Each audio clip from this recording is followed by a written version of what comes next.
இஸ்ரேலின் ஜெருசலம் பகுதியில் பேருந்து நிலையத்தில் நின்றிருந்த பொதுமக்கள் மீது தீவிரவாதிகள் தாக்குதல் நடத்தியுள்ளனர். திடீரென நடத்தப்பட்ட இந்த துப்பாக்கி சூடு தாக்குதலில் 6 பேர் கொல்லப்பட்டனர். மேலும் 20க்கும் அதிகமானோர் காயமடைந்தனர்.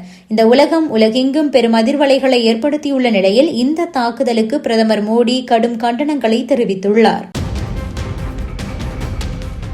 மத்திய கிழக்கு பிராந்தியத்தில் கடந்த சில மாதங்களாகவே தொடர்ச்சியாக பதற்றமான சூழல் நிலவி வருகிறது. அங்கு பல ஆண்டுகளாகவே போர் தொடரும் நிலையில் அது முடிவுக்கு வருவது போல தெரியவில்லை.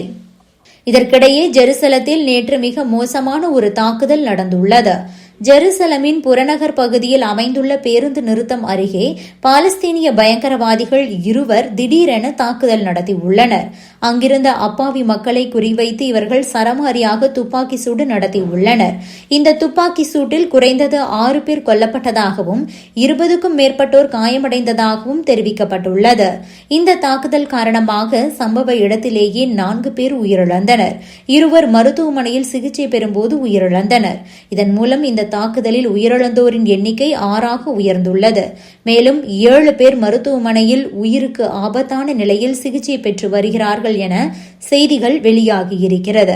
உயிரிழப்புகள் இன்னும் அதிகரிக்கலாம் என அஞ்சப்படுகிறது. அங்கு இயக்கப்படும் எகட் பேருந்து 62 என்ற பஸ்ஸில் ஏறி தீவிரவாதிகள் தாக்கியிருக்கிறார்கள்.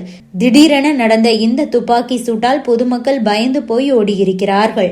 இதனையடுத்து இஸ்ரேல் பாதுகாப்பு படை வீரர்கள் அந்த தீவிரவாதிகளை சுட்டுக் கொன்றுள்ளனர். துப்பாக்கி சூடு குறித்து தகவல் கிடைத்தவுடன் சம்பவ இடத்திற்கு விரைந்த அவசர உதவி பிரிவினர் அங்கு காயமடைந்தோரை மீட்டு மருத்துவமனைக்கு அனுப்பி வைத்தனர்.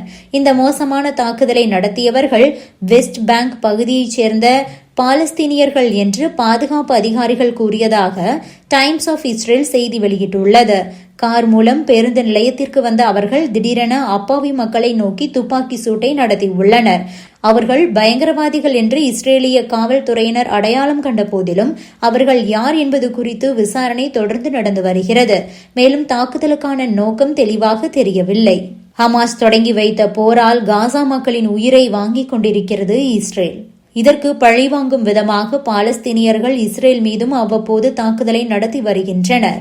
இந்த மாதிரியான தீவிரவாத தாக்குதல்களும் ஒருபுறம் நடந்து வருகிறது. இந்த சம்பவம் உலகெங்கும் அதிர்வலைகளை ஏற்படுத்தியுள்ளது. தீவிரவாத தாக்குதலுக்கு பல்வேறு உலக தலைவர்களும் கண்டனங்களை தெரிவித்து வருகின்றனர்.